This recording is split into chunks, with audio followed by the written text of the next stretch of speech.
आदरणीय भूपेंद्र भाई जी,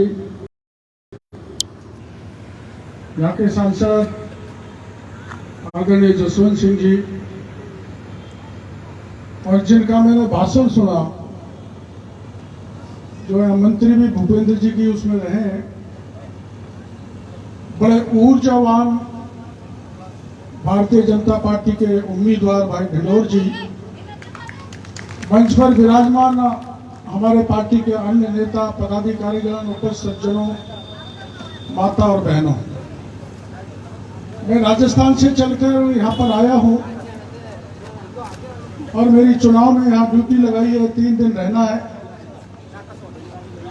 तो मैं 3 की गणित देख रहा था, तो ढिंडोर जी की विधानसभा क्षेत्र का नंबर है 1, 2, 3। 1 पर ढिंडोर रहेंगे, बाकी तीसरे पर सारे जाएंगे। दिल्ली से और आए यहाँ रेवड़ी बांटने के लिए केजरीवाल जी, उनका यहाँ कुछ भी नहीं चलने वाला है। मैं करीबन 200 किलोमीटर आपके गुजरात में चल के आया हूं। चारों तरफ विकास ही विकास, बहुत अच्छी सड़कें, बहुत अच्छी सफाई, बहुत अच्छी हरियाली, पानी, बिजली, आदिवासी के एक एक घर तक यहाँ पर बिजली भेजने का और अद्भुत विकास कार्य किया है। तो देश के प्रधानमंत्री नरेंद्र मोदी ने किया, मैं उनका आभार प्रदर्शन करना चाहता हूं। और यहां आने के बाद पता लगा मुख्यमंत्री जी तो बहुत ऐसे होंगे, ये संतरा में पुरा में मैंने साक्षात एक संत के दर्शन किए हैं, भूपेंद्र भाई के। मैं ज्यादा नहीं बोलूंगा क्योंकि मुख्यमंत्री जी को बोलना है। मैं आपके बगल राजस्थान का रहने वाला हूं, मानगढ़ धाम, जहां पर आपके बहुत आदिवासी, राजस्थान के बहुत आदिवासी, जिन्होंने स्वतंत्रता के आंदोलन में गोविंद गुरु की अगुवाई में सैकड़ों लोगों ने बलिदान दिया।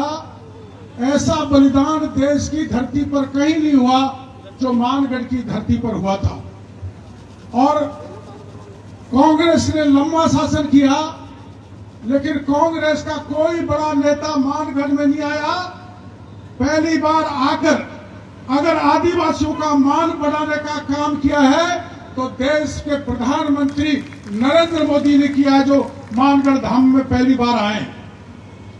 बिरसा मुंडा, जिनको हम सब पूरा देश का आदिवासी भगवान मानता है, उनका गौरव दिवस मनाने का काम किया है तो देश के प्रधानमंत्री नरेंद्र मोदी ने किया है। हमारे आदिवासी भगवान को दर्जा देने का, उनका सम्मान करने का। और पहले सरकारें कांग्रेस की हुआ करती थी, एसटी एससी का एक ही मंत्रालय हुआ करता था। अगर आदिवासियों का अलग से मंत्रालय करने का काम किया है तो देश के प्रधानमंत्री अटल बिहारी वाजपेयी ने किया है। पहले एक ही कमीशन हुआ करता था, लेकिन देश के प्रधानमंत्री अटल बिहारी वाजपेयी ने एसटी का अलग से कमीशन किया और उसके सारे संवैधानिक अधिकार देने का काम भी किया, तो भारतीय जनता पार्टी ने किया। और अब देश की शीर्ष पद पर, देश के राष्ट्रपति पद पर एक आदिवासी महिला को भेजने का काम किया तो देश के प्रधानमंत्री नरेंद्र मोदी ने किया।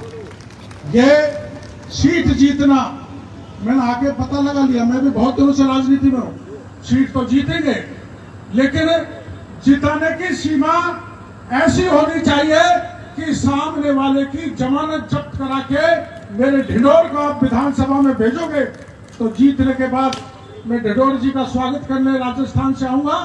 और मैं मानूंगा यहाँ के आदिवासियों ने राजस्थान के आदिवासी की बात मानी। वैसे तो हमारे यहाँ के मुख्यमंत्री का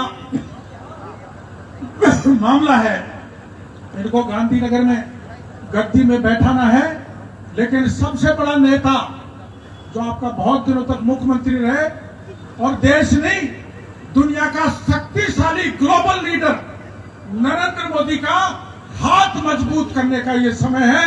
आप ढिंडोर को वोट दोगे, कमल के फूल का ठप्पा दोगे तो आप नरेंद्र मोदी जी के आह्वान करना चाहता हूं कि मतदान के दिन कमल के फूल को मत भूलना।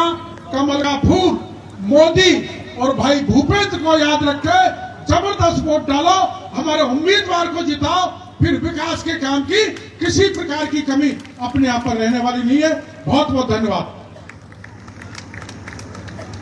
मीणा साहेबे भारतीय जनता पार्टी ने विजयी बनावવાનું આવાહન કર્યું છે આપ સૌને, તો બોલો જોરથી જય બોલીએ, બોલો ભારત માતા કી।